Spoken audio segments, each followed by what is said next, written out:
Alter. Das ist einfach völlig absurd. Völlig absurd. Unity in Extreme Trouble, den Link schicke ich euch hinterher raus. Kein Channel und kein Thema, auf das ich normalerweise reagieren würde, aber weil es wichtig ist, aktuell gerade für die Gaming-Branche, würde ich das gerne mal mit euch gucken. Unity in Extreme Trouble nach ihrer neuen AGB-Änderung, wo man pro Installation 20 Cent zahlen soll als Indie-Entwickler. Und es ist furchtbar. Komm, wir gehen rein. This is a fairly major story. It's actually one that will impact myself. It will impact my studio. It will impact a lot of game developers that make games that you play. This is pretty crazy. For a long time, we devs have been feeling more and more, I would say, betrayed and ignored by... We don't hate our game developers like Unity does. Aber ich muss auch nochmal dazu sagen, es wird wahrscheinlich auch nicht Unity komplett sein. Die ganzen Leute, die an Unity mitprogrammieren, die können wahrscheinlich auch nichts dafür. Nur weil der Dude, der früher bei EA war, jetzt bei Unity die Fäden zieht und da CEO ist und diese Entscheidung getroffen hat und quasi Unity... ja, single-handedly, ja, also alleine hat er es geschafft, Unity komplett gegen die Wand zu fahren. Ich wiederhole mich gerne nochmal, also wenn du jetzt Spieleentwickler bist, du kannst es dir nicht mehr leisten, mit der Unity Engine zu arbeiten, weil, auch wenn die zurückrudern, du kannst dich nicht darauf verlassen, dass es nochmal passiert und du kannst dich auch nicht verlassen, dass die ihre AGB nicht irgendwann wieder irgendwie versuchen zu ändern, um dich zu übervorteilen oder um sich die Taschen voll zu machen und dabei Indie-Entwickler auf der Strecke zu lassen oder halt einem unbekannten Risiko auszusetzen. Es ist einfach, genau, die Vertrauensbasis ist einfach komplett zerstört durch den Move, komplett. Und das muss man erstmal schaffen.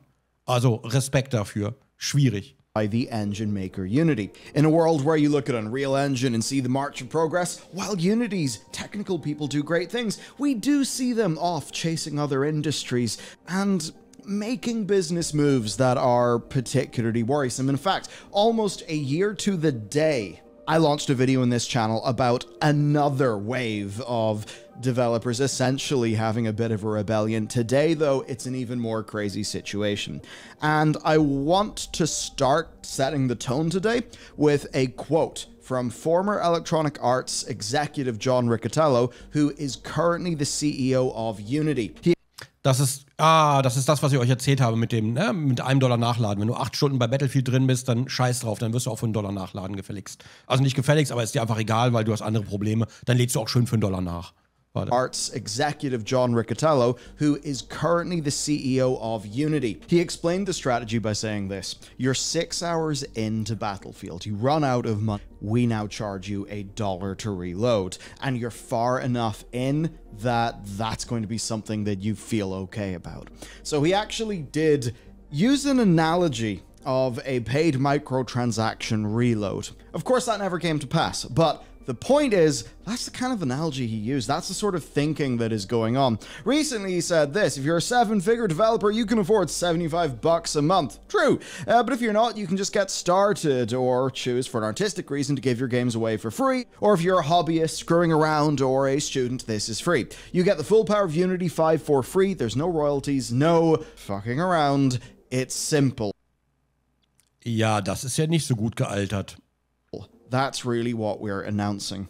Things have somewhat changed since then, though, because only a weekend after Unity highlighted the performance of Sea of Stars, a game that's on Game Pass, getting humongous amounts of downloads and... Oh nein, Sea of Stars ist auch Unity. Oh no, oh no, oh no, oh no, oh no, oh shit. Sea of Stars übrigens sehr, sehr geiles Game. Performance of Sea of Stars, a game that's on Game Pass, getting humongous amounts of downloads and has separately sold over 250,000 copies. They have managed to, yep, single-handedly create an insane drama for themselves and actually worry developers. And this all started with a blog post on the 12th of September, and it was released right at the same time as Apple's big showcase. I wonder if they were trying to bury that news in tech circles.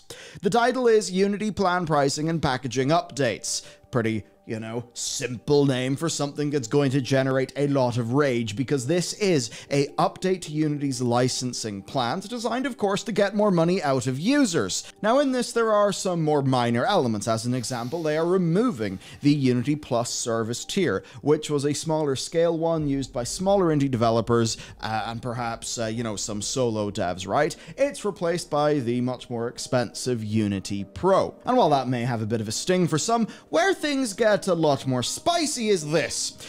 Ja, Genshin Impact ist auch auf Unity übrigens. Genshin Impact und dieses andere, wie ist nochmal, das so ähnlich ist wie Genshin, ist glaube ich auch auf Unity. We're introducing a Unity runtime fee that is based on each... Subnautica auch. Pokémon Go ist übrigens auch Unity, stimmt. Ja, Pokémon Go ist auch Unity. Und es gab noch einige andere, neben Forest und Forest 2 gab es noch andere größere Games. Ich bin gespannt, RimWorld auch. Ich bin halt gespannt, wie die Entwickler damit in Zukunft umgehen werden. Planet Crafter und Phasmophobia. Pillars of Eternity auch. Okay, City Skylines glaube ich auch. City Skylines 2, das bald rauskommt, übrigens auch auf Unity Engine. Und ich bin super gespannt. 7 Days weiß ich gerade gar nicht. 7 Days to Die weiß ich gerade gar nicht. Cult of the Lamb ist auch auf Unity Engine auf jeden Fall. Valheim, nee, Assassin's Creed nicht, nein. Die haben eine eigene Engine. Also auf jeden Fall, es gibt eine Menge Spiele, die auf Unity laufen. Und ich bin sehr, sehr gespannt. Fall Guys lese ich gerade auch. Tarkov lese ich gerade. Ich bin sehr gespannt, wie die Entwickler damit umgehen werden. Ich wiederhole es nochmal, ich glaube, als Entwickler kannst du dir einfach nicht mehr leisten, auf der Unity Engine stattzufinden. Ich glaube, als Entwickler musst du einfach die Engine wechseln. Es sei denn, du bringst keine Updates mehr raus, weil dann musst du zum 1.1.24 die neuen AGB nicht confirmen und dann spielt es für dich keine Rolle. Ja, also wenn du schon rausgebracht hast, wenn du dein Game schon rausgebracht hast und ist abgeschlossen, Subnautica zum Beispiel, kann ich mir vorstellen, dass es dann egal ist.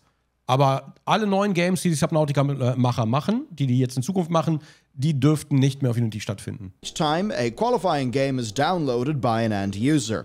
We choose this because each time a game is downloaded, the Unity runtime is also installed. They're basically saying, right, we're two products, the Unity editor, the Unity runtime. You'll have your Unity subscription that will, you know, pay for however many seats you have that have access to the Unity editor. Andere Frage. Wenn man nur für die Unity Runtime zahlt, nicht für den Unity Editor, sondern nur für die Unity Runtime, die mit ausgeliefert wird,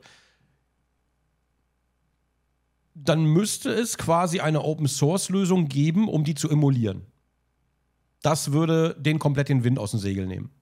Aber ob das funktionieren wird, das weiß ich nicht. Ob das jemand machen wird, das weiß ich nicht. Ob das möglich ist, weiß ich nicht. Und ob Unity sich dagegen nicht sperren wird und versuchen wird, das zu unterbinden, mit Sicherheit. And then we will charge you based on how many times the Unity runtime is distributed, which of course means any time your games are like downloaded, right? And they say this because, yes, each time a game is downloaded, the Unity runtime is also installed. Also, we believe that an initial install-based fee allows creators to keep the ongoing financial gains from player engagement, unlike a revenue share. Now, how does this work? Well, you have to pass a revenue threshold to be eligible. At the Free and Plus tier, that revenue threshold is $200,000, and it's $1 million for the Pro and Enterprise tiers. Ganz kurze Frage, bei Unreal Engine ist gerade, wie viel war das da? Das war, glaube ich, auch 1 Million generell, ne? Du musst 1 Million Umsatz haben und dann erst musst du Anteile abgeben. War das 1 Million? Ich glaube, ne?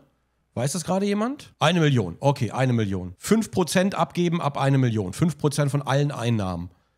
Und nicht X Cent oder bla pro Installation, was total illusorisch ist, das zu tracken irgendwie. Okay. Now, you might think, 200 grand in the bank? Fantastic. Here's the thing, though.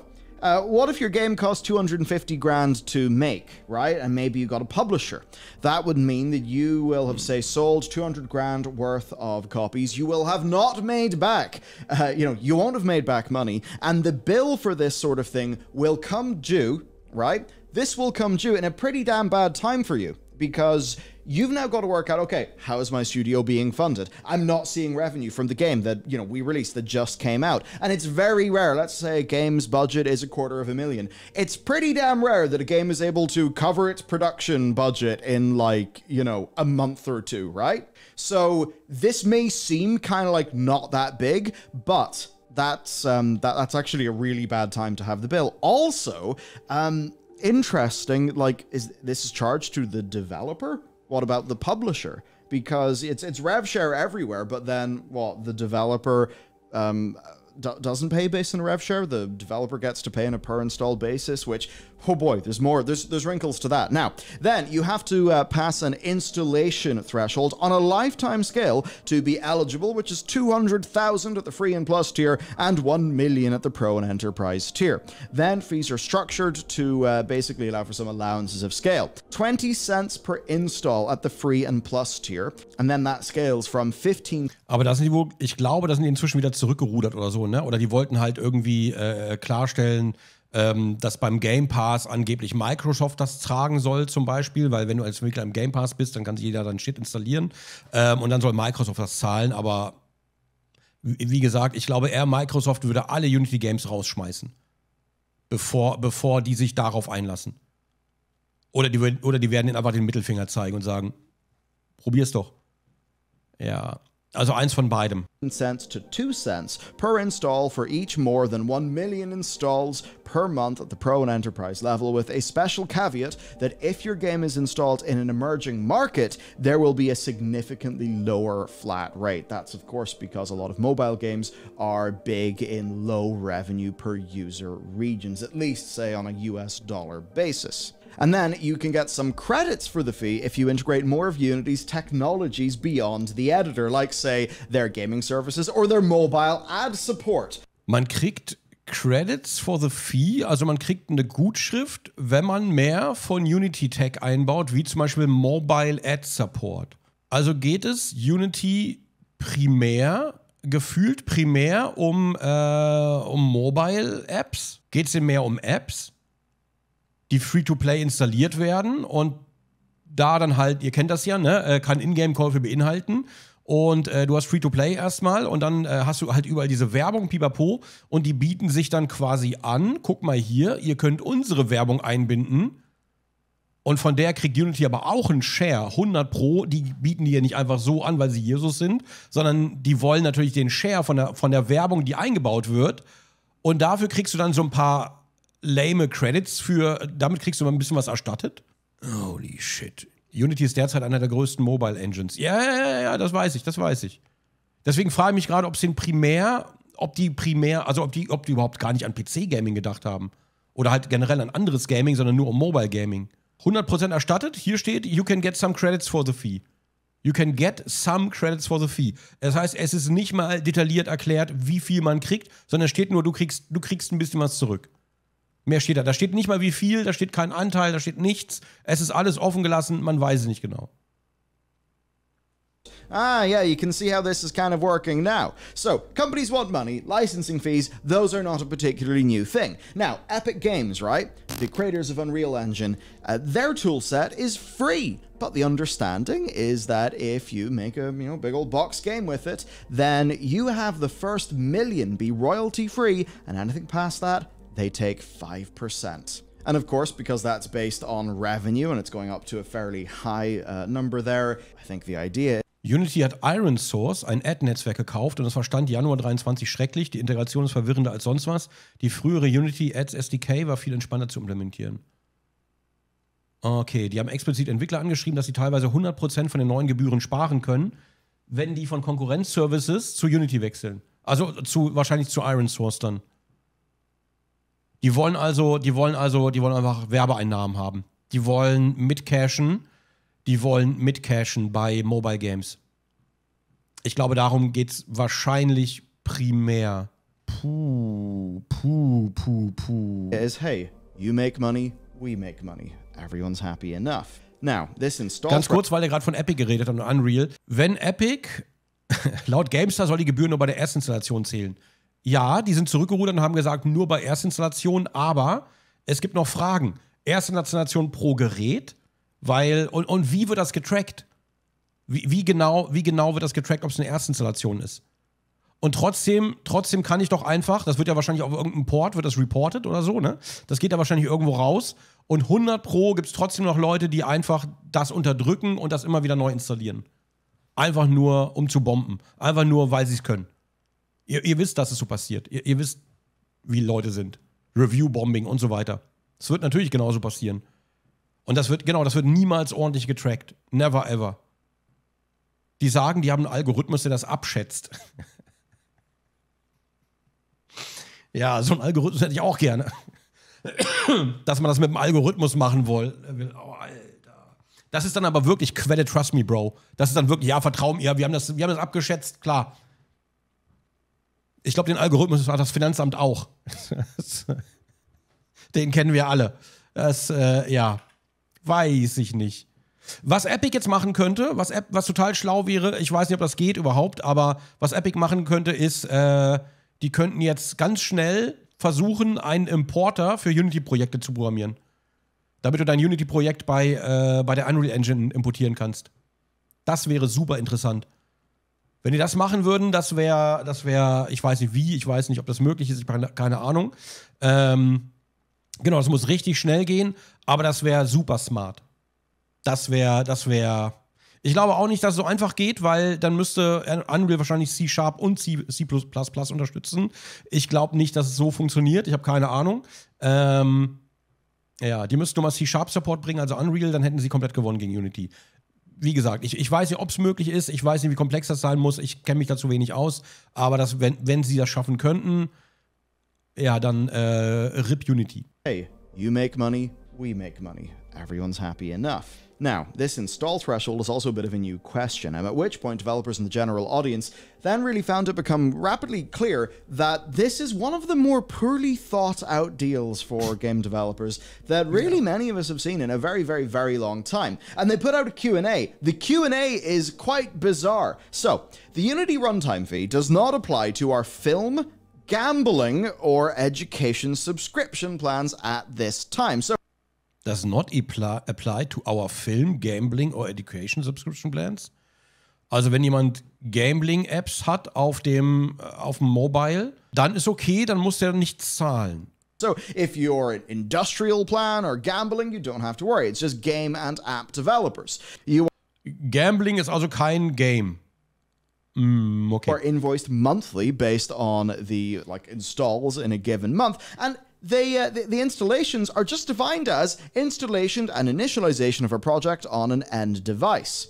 Now, this is the big thing. There's some good, there's some bad. The fees will only start being generated from January 1st, 2024. The bad news, all of the installation threshold requirements, those are retroactive, right? So, yeah, if you have big install numbers, yeah, you're just going to be straight into this. Now, there's a lot of problems here if you apply some of the old human brain thinking to this question.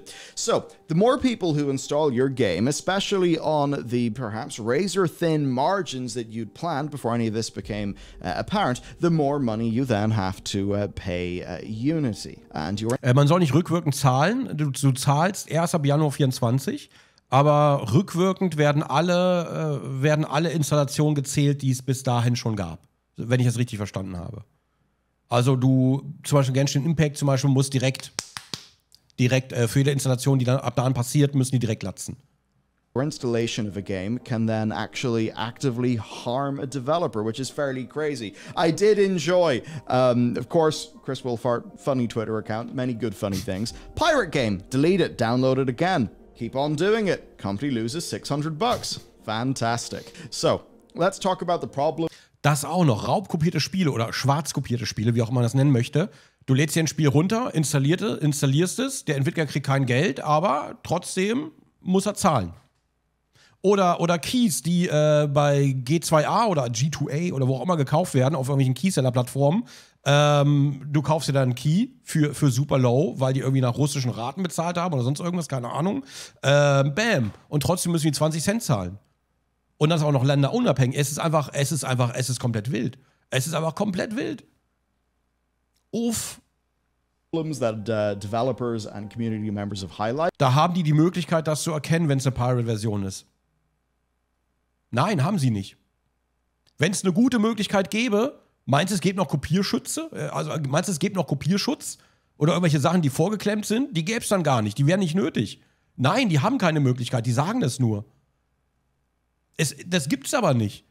Und du kannst ja trotzdem, auch wenn es einen Kopierschutz gibt, dann ziehst du den Crack von Game Copy World. Nein, ihr wisst, ne? Dann, Klar gibt's Schwarzkopien, die nicht erkannt werden von irgendwem. Genau, es gibt kein zuverlässiges Tracking, egal in welcher Branche. Ja, es ist, aber der Algorithmus, ja, Ja, es ist puh. And then Unity's attempts to squirm their way out of this, because there is quite a large amount of trust me bro in this. Yeah. Okay, let's start with some problems. Hello Unity, how are installs tracked or monitored? How is revenue determined? Do pirated installs count, and how would that be determined? Gute Frage. Aside from other issues that many people have raised, are we going to see more games delisted to avoid incurring additional costs? There are so many thoughts here. I mean, make a game. Game is freemium. Game makes 200 grand from in-app purchases after being installed 3 million times. Now owe Unity 20 cents per 2.8 million installs, 560 grand. That's 360 grand more than we've made. Oh Gott, oh Gott, oh Gott, oh Gott, oh Gott, stimmt. Game ist Freemium. Das kann doch nicht funktionieren. Das kann doch einfach nicht funktionieren. Es ist einfach absurd. Es ist einfach komplett absurd.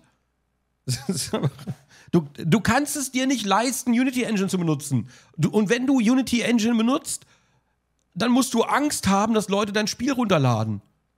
Oder du musst, Freemium ist einfach Free-to-Play. Also ist einfach Free Game einfach. Und du darfst als Entwickler quasi auch keine niedrigen Preise mehr veranschlagen. Also du kannst keine Among Us für 4 Euro verkaufen, weil du musst Angst haben, dass am Ende der Preis, den du bezahlen musst, an Unity höher ist als das, was du verdient hast.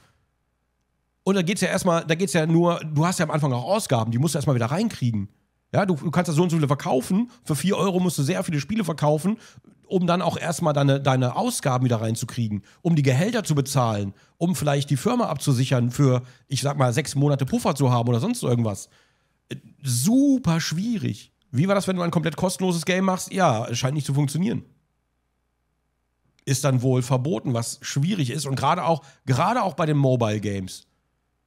Also gehen die davon aus, wenn ein Spiel kostenlos ist, ist es nicht kostenlos, weil die noch Werbeeinnahmen haben. Davon müssen die einfach ausgehen. Weil du kannst du kannst dann Spiele nicht mehr kostenlos raushauen. Weil du dann für jede Installation, du musst einfach Angst haben, dass du dann pleite gehst, weil du was kostenlos anbietest. Danny, der Macher von Mug und Crap Game, hat berechnet, dass er Unity mit aktuellen Downloadzahlen über 5,5 Millionen US-Dollar schulden würde. Das ist einfach bescheuert. Das ist einfach bescheuert. Non-Profit-Spiele sind ausgeschlossen. Ja, aber angenommen, du hast ein Free-to-Play und du hast aber trotzdem eine Mechanik, mit der du Geld kriegst. Zum Beispiel du verkaufst Skins. Das wird dich auseinandernehmen. Das wird dich komplett auseinandernehmen. Du verkaufst nur Skins, weil du willst einfach irgendwie, du willst das Game zwar kostenlos anbieten, aber du willst halt keine Gewinnmaximierung machen. Du willst einfach, dass Leute vielleicht das Ding unterstützen können. Path of Exile mäßig eventuell, ja, sowas in der Richtung. Ist vorbei. Ist einfach vorbei. Kannst du gleich sein lassen. It is quite funny with the, with the freemium mobile model. Also, publishers are talking about things. So, Devolver Digital, you may have heard of them. Definitely include what engine you're using in game pitches. It's important information. Devolver, Alter. Ja, okay, das ist nice. Musst du halt, ja, klar. Musst du dann halt angeben, weil ich glaube, Devolver will sich auch nicht in die Nesseln setzen. Die wollen wahrscheinlich nichts mehr mit Unity anbieten. Also kannst du halt, wie gesagt, du kannst es dir nicht leisten. Es geht nicht. Wobei man noch nicht genau weiß, man weiß noch nicht genau, ob nur der Entwickler zahlen muss. Weil vom Publisher war noch keine Rede.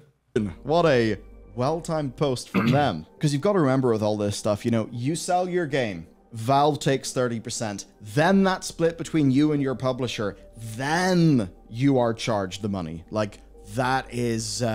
That's pretty rough because of where this is probably going to happen, like in the waterfall, at least based on how they're talking about it. Developer Aggro Crab pointed out that if you put your game onto Game Pass, that's potentially millions of installs that you could potentially be asked to pay a licensing fee for. And, well, while it may not be you, actually, as it transpires, Unity have a response to this, and I don't think the industry is going to be particularly pleased by it. I mean, hey, what about giving access of your game to people for free for a free weekend? Maybe the Epic Game Store free game option. That could now cost you money. For Over the Moon Games, they've said here, hey Unity, our game The Fall was on Epic Games as a free game. I was quite happy to sell him the rights for peanuts, and the game was installed like 7 million times. How do you propose this will work? I'd owe you more money than I've made in my life. Alter. Das ist einfach völlig absurd. Völlig absurd. Es ist einfach völlig absurd. Ich weiß nicht genau, ob das dann zu Non-Profit zählt, weil das Spiel The Fall kostet ja eigentlich Geld und war ja offenbar nur das Wochenende kostenlos runterladbar. Und in der Zeit, ich weiß nicht, ob es nur in der Zeit war, aber es wurde 7 Millionen Mal installiert. Es ist einfach. Ich weiß auch nicht, ob er das dann zahlen müsste oder eben Epic Games, die das in der Zeit anbieten. Wird daraus ja auch nicht klar. Weil er ist immer noch der Entwickler, aber Epic ist halt in dem Fall der Publisher, die halt die Rechte für die Zeit gekauft haben. That's insane. Again. Nein, du kannst das nicht rückwirkend machen. Nein, aber es geht doch, das ist ja nur ein Beispiel. Wenn das schon live wäre, ist halt die Frage, ne? Das ist ja jetzt nur ein Beispiel, was da passiert wäre, wenn das jetzt schon durchgesetzt wäre. Also ab dem 1.1. soll das ja passieren, 2024. Also, puh. What are Unity thinking? Then, of course, there are developers talking about just abandoning the engine, you know. They're saying like, all right, you know what, screw it.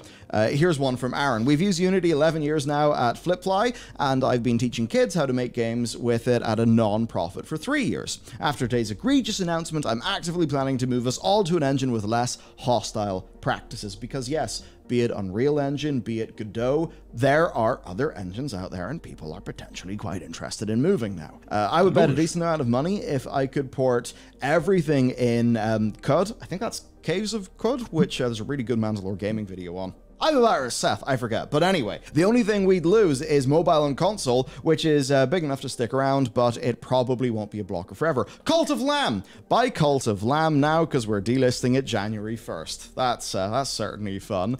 Others have pointed out the potential for harassment here, like, yeah, you could pirate a game, install it to 500 virtual machines, and you've potentially hurt a game developer. People may say that's insane, but like, look, people are technologically proficient. They can do spooky shit with virtual machines, right? Of course, Game Maker, Default Engine, Godot, and even Tim Sweeney have chimed in on all of this, Epic saying that they've got no plans to change their perpetual license model, right? And they're going to do it so that, like, they can't change the deal that they've made with you when you sign on. Just a whole bunch of the whole industry just... The end of an era, but also the start of another, Godot. Geil. Tim Sweeney, yes, the perpetual, there are more recent improvements in the license. Epic can't terminate a license even for breach or non-payment. Goal is to put the EULA contractual terms on par with the custom terms. Okay. Just taking this as the easiest marketing win they could possibly get. There's actually some talk of a class action lawsuit coming from developers. But ultimately then, the point here is that Unity just decided to change the rules of things, the rules of the game really arbitrarily, because also ich kenne mich mit amerikanischem Recht nicht so aus, ne? Aber wenn halt wenn bei mehreren Entwicklern quasi das Überleben davon abhängt, diese Engine zu benutzen, weil die ihre ganzen Spiele halt darauf programmiert haben, mit dem bisherigen AGB, pipapo. Die Frage ist, ob die sich halt zusammentun und so eine Massenklage starten können gegen Unity. Das wäre die Frage. Ich kenne mich mit amerikanischem Recht leider nicht so aus. Ich kann es euch nicht sagen, ob das geht.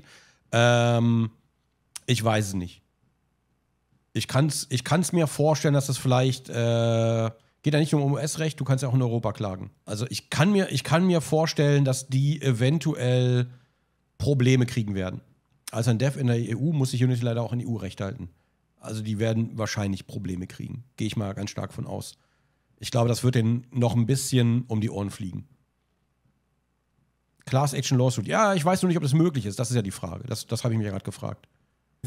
Unity beruft sich auf ihre TOS. Ja, aber die stellen sie ja gerade grundlegend um zum 1.1.24. Und es ist ja friss oder stirb. Und wenn du dein ganzes Leben darauf aufgebaut hast, wenn du halt Entwickler bist und auf Unity entwickelst quasi und deine ganzen Spiele auf Unity laufen und die sagen dann einfach, ja, ab 1.1.24 hier. Schwierig. Ob das legal ist, ob man das machen darf, weiß ich nicht genau. Deswegen fragte ich gerade, ob das nach amerikanischem Recht so geht. Wir gucken mal. This is almost like a new utility cost. The way that you've got to pay, or at least they want to start charging you for Unity runtime deployments. And again, as you'll soon see, all on a trust me bro basis. And what's being said here? I already committed to their engine for my new game, put years of work into my pipeline. I did so under a simple per-seat license I'm happy to pay. Now when I'm close to release, they spring something new on me. Not a price increase, a fundamental change in how we do business together. And that really, that is the point here. So let's talk about the clarifications and the regrouping. By the way, if you want to do some supporting of, a game developer, we're a game developer. Our first game, The Pale Beyond, is of course on Steam. And it's made in Unity, but hey, I guess if you buy it before the 1st of January, we won't be charged 15 or 20 cents. But also, if you want to check out store.bellular.games, we have got our art book and all those lovely things there. Man, what a story. Okay, so obviously Unity did put out some press responses here. Let's go through them. Unity will only receive aggregate data from various sources, so they'll be working off estimates, not hard one-to-one numbers. Okay. People were wondering, hey, what, does the Unity runtime phone home to give you a number? No, it doesn't. They have some proprietary method of working this out in a method with no transparency that is literally just, trust me, bro, we'll bill you accurately. So that's cool. Demos won't count, but only if they aren't the same build of a game that allows players to continue progression. Also wenn ich eine Demo spiele, die Demo ist quasi ein Auszug vom Spiel, ein Teil vom Spiel, der Anfang zum Beispiel, und man kann den Spielstand übernehmen später in die Vollversion, dann muss man auch für die Demo bezahlen? Für die Demo-Installation? Das heißt, wenn ich mir dann die Vollversion installiere,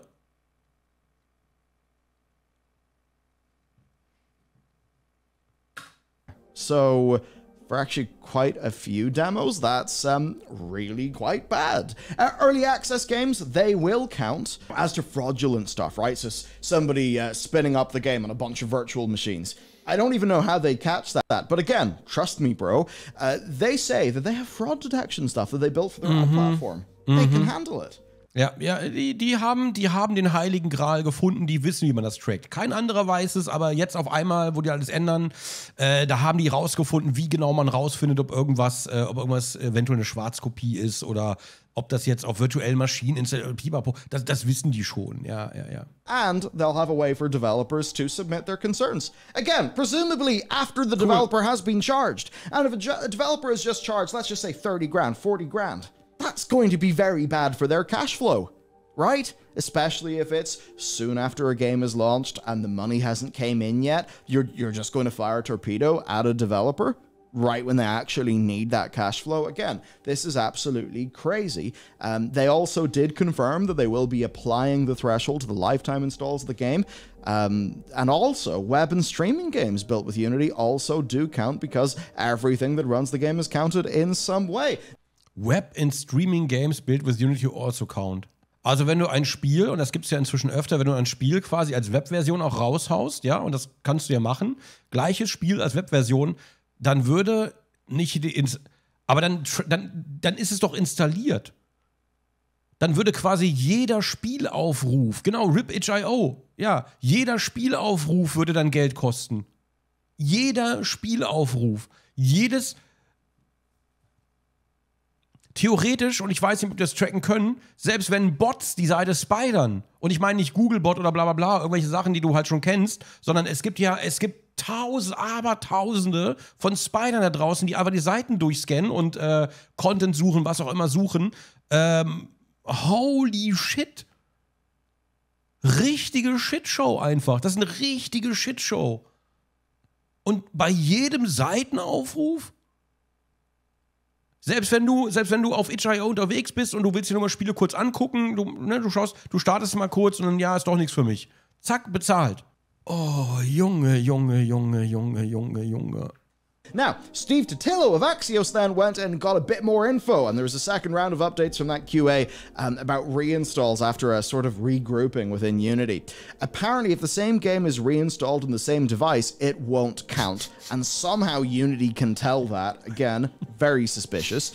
But if a game is installed on a new device or new hardware, that counts. Also wenn ich mir ein Spiel bei Steam kaufe, Und ich habe ja im Laufe meines Lebens mehrere Gaming-Rechner gehabt und ich spiele natürlich auch manchmal noch ältere Spiele, zum Beispiel Transporter Tycoon installiere ich mir immer wieder mal. Einfach mal so ein bisschen spielen, so ein paar Stunden, bla, oder City Skylines, pipapo. Da musst du auch pro Installation pro Rechner zahlen. Oder du hast ein Steam Deck und installierst du Sachen auf dem Steam Deck, musst du als Entwickler auch nochmal extra zahlen, wenn jemand das einfach irgendwo mitnimmt. Skyrim fangen wir gar nicht von an. Skyrim ist, puh. Ja, genau, PC Steam Deck kostet doppelt. Genau. Und dann hast du vielleicht nicht nur ein Steam Deck, sondern du holst dir eventuell nochmal von ROG oder so, holst dir auch mal das Mobile Device oder von Nvidia gibt es ja auch sowas. Und du musst jedes Mal, wenn du das Spiel installierst, aus derselben Bibliothek, dasselbe Spiel, musst du trotzdem immer installieren. Muss der Entwickler trotzdem immer zahlen. So, imagine this. I'm a developer, sell a game in Unity. You install that on your PC, then you install it on your Steam Deck. For some reason, I, the developer, am charged twice for that, even though you're doing it under one license of the game that you own. Charity bundles will be exempt from fees. And Wie wollen die das denn feststellen? Wie wollen die denn feststellen, wenn ich bei Humble Bundle zum Beispiel, da kaufe ich öfter mal Spiele und auch Sachen, auch Keys für die Keyschleuder und so. Wie wollen die denn feststellen, dass dieser Key aus der Humble Bundle kommt? Es gibt keine Möglichkeit, das zu tracken. Da gibt es keine Möglichkeit. Ja, Magie. Es ist einfach, ja, wirklich mit Magie einfach. As Unity will somehow provide a way for developers to notify Unity. Es gibt keine... Unity will somehow provide a way for developers to notify Unity. Again, how's this going to actually work, you know? Subscription fees will fall upon the distributor, not the developer. So this is quite an odd one. This means that, say, Microsoft will be facing large fees for every Unity game they list on Game Pass. Und das wird bestimmt funktionieren. Microsoft freut sich richtig schon, an Unity zu zahlen. Für jedes Game, was sie im Game Pass haben, für jede Installation. Die freuen sich richtig drauf. Sollte man mal zusammenrechnen, was da alles zusammenkommen könnte. Puh, du verstehst nicht, die haben einen Algorithmus. Ja, ich weiß. Ja. Like, say, the smash hit Sea of Stars. Now, if Sea of Stars, like, whenever I boot up my Xbox to play Starfield, what do I see when I go to Game Pass? Sea of Stars. Like, it's probably been downloaded millions of times. Yeah. And you know, that could actually get to a stage or a state. Like, obviously the Sea of Stars devs are like, okay. But again, you know, how much money did Microsoft pay for that? And could Microsoft end up paying more in Unity license fees than the payout that was given to the developer, right? Like, that's actually potentially a concern. And maybe that is all part of Unity's plan because they're seeing, again, via their proprietary method. Maybe they look at all of these freemium mobile games and all these like Game Pass, Epic Game, you know, free games. Maybe they see all this and just look at the sheer amount of downloads and they're trying to find a way to monetize that. I mean, it very much looks like that's the case. Now, of course, these updates, you may notice that these aren't really better because everything is somehow relying on Unity's completely undefined, trust me bro, data gathering, and it's somehow being able to identify legitimate installations. Aber was ich nicht verstehe, wenn man sowieso nur pro Installation abrechnen will und das auf mysteriöse Art und Weise irgendwie hinkriegt mit irgendwelchen Schamanenmagie oder so, warum nicht gleich einfach sagen, okay, wir nehmen einfach 5%? Weil wenn das Spiel halt nichts kostet oder wenn das Spiel halt einen kleinen Preis hat, 4 Euro, dann kriegst du von den 4 Euro kriegst du dann 5%. Wenn es sich viel verkauft, kriegst du halt umso mehr. Wenn es ein teures Spiel ist, kriegst du natürlich mehr Share. Es verkauft sich aber nicht so oft, weil es eben teuer ist. Aber trotzdem hast du ja mehr Share und so. Ne? Ich verstehe es nicht. Weil man so Infinite Money bekommt? Ich glaube nicht, dass du so Infinite Money bekommst. Das ist kein Infinite Money Glitch. Das ist, glaube ich, ein Zerstöre deine Company Glitch. Die wollen Geld aus Luft erschaffen und das funktioniert nicht. Das funktioniert einfach nicht. By some method, even though the runtime doesn't phone home and they seemingly only are using aggregate data, and the end result being that the distribution of your game will inevitably end up costing you in some way because, hey, guess what? Was ich vermute, was passieren würde, angenommen die drücken es durch, was passieren würde, irgendjemand würde auf GitHub irgendein Tool hochladen, womit die Kommunikation zwischen deinem lokalen PC und Unity ausgebremst wird und die Installation nicht zählt. Und das würde für alle Unity-Games gelten. 100 Pro würde das passieren.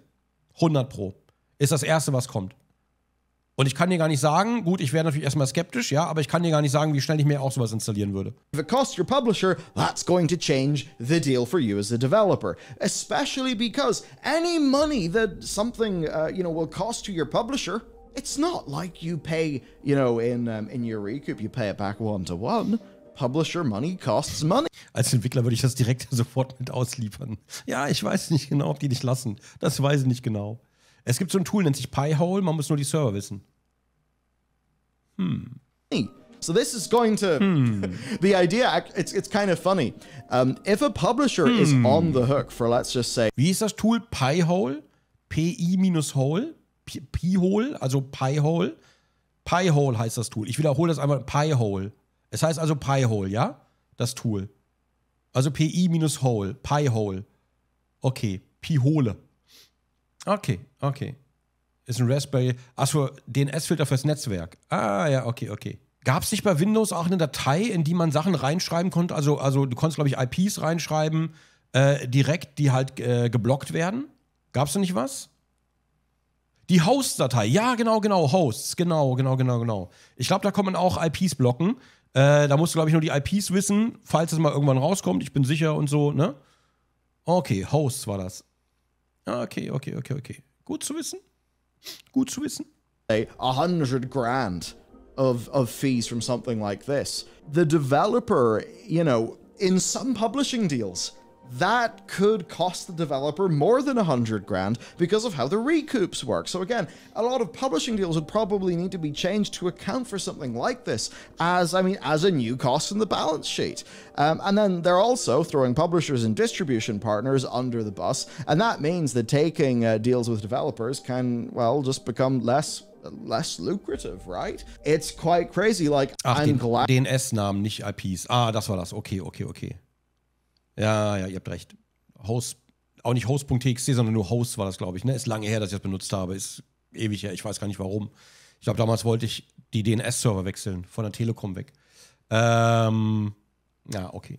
Glad that we are making smaller scale PC games where it's where that's a lot better, but still one of the things that really helped us with Pale Beyond is we released a demo, and that meant that we had, suffice to say, everyone was very happy with our wishlist numbers. I think right now we have 170,000 wishlists, but through Steam Next Fest and all that stuff, our demo did really good work for us, and there's a chance then that actually some of those demo installs, some of them technically could be charged. That would really, that would suck. So this is all kind of whack. Again, Mike Bithell here, of course, Bithell Games. The thing that sort of propelled his career, I think a lot that people know about was, say, Thomas Was Alone. He's made many projects since. I keep cycling back to this tweet and how hilariously exposing it is. Given their model legally cannot be collecting real user data, it amounts to a guess. A guess they are refusing to break down to those they are hoping to bill. Walk back imminent, but it reveals a lot. Yes, because they say, we leverage our own proprietary data model.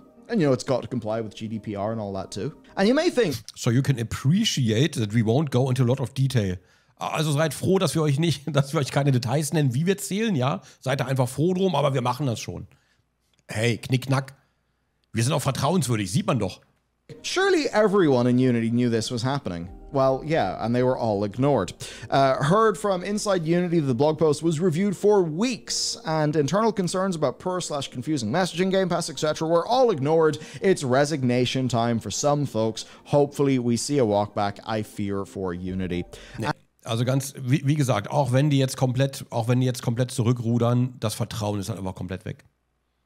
Und du weißt halt, okay, selbst wenn die zurückrudern, die werden halt trotzdem noch einen Move probieren. Irgendwas werden die noch probieren. And just a quick little aside about John Riccatello, the CEO of Unity, the man who wanted to sell you bullets in Battlefield, and last year had to post an apology because of the way that he called some developers. You know what? I don't want to... Sometimes you can get demonetized for swearing, but, you can look at my screen and what I'm highlighting right now. This is what he called developers for pushing back against monetization. All right, no. So, this is something I can make no inference about certain pieces of information here. A lot of people are, going quite far in saying certain things, and it would be, a shame if that got them any trouble, right? Got them any sort of notice in the mail. I suppose a lot of people do find some of this information curious and pertinent, because on the 6th of September 2023, John Riccitiello, president of and CEO of Unity Software Incorporated, sold 2,000 shares of the company. This move is part of a larger trend for the insider, who over the past year has sold a total of 50,000. Der hat nicht nur 2.000 Shares verkauft, der hat über das letzte Jahr insgesamt 50.000 Shares verkauft.